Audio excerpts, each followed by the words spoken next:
First protests here in Portland also continue to turn violent. Our cameras were rolling last night as a crowd of about 150 people showed up to City Hall. This was around 9:30. Some people got into the building as others smashed windows and sprayed graffiti. Officers drove that crowd back, but the crowd did return.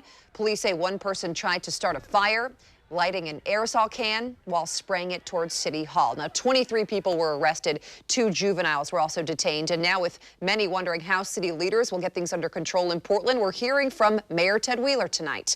Our Fox 12's Drew Reeves is tracking that story for us. He joins us now live. Drew? Yeah, we just heard from the mayor moments ago. He says that he is coming up with a specific plan to address the violence in downtown Portland in the coming days. But he did say that Portland has allowed these protests to be hijacked by people bent on destruction. We have allowed our proud tradition of progressive protests to be stolen by a few dozen individuals engaged in violence and criminal destruction. They're intent on creating mayhem and attacking and harming people, not just property. That's a line that we can't allow our community to cross, not anymore.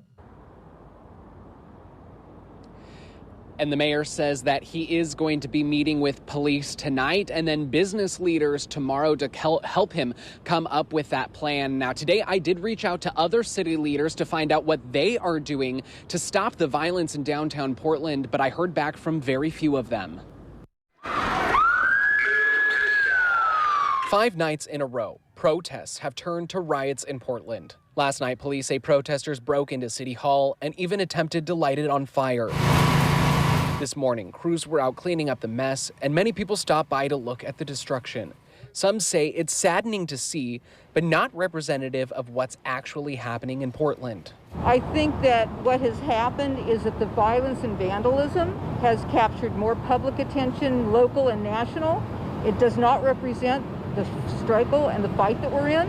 It doesn't further it, it hurts it. Nikki Mandel says she blames city leaders for what is happening downtown. My point is that had city leaders actually proactively decided to behave themselves and be leaders and responsive to and invite in the people who have needs in this city, this would not have happened. So I really put it on the mayor and the police. I reached out to leaders throughout the city today to ask them what they're doing to bring an end to the destruction. Multnomah County Chair Deborah Kafori wrote in a statement, "I do not condone the violence, the vandalism, or the destruction that has been occurring these last 90 days. If it's one thing we've learned, fighting violence with violence does not work.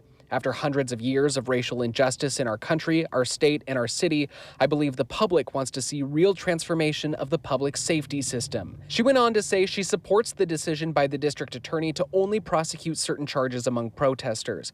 She added that it's critical for all of Portland to remain focused on the work needed to transform systemically racist institutions. Her statement said, "I think it's also important for those engaging in the nightly protests to know the work is underway across the community to do that.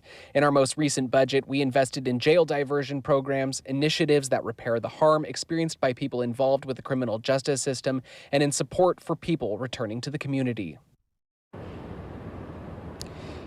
And I did ask the mayor today why it's taken him 90 days to start coming up with this plan. He told me that he's been trying to do too much with not enough help. He says that now his focus is solely going to be on economic recovery and ending the nightly violence. Live in downtown Portland, Drew Reeves, Fox 12 Oregon.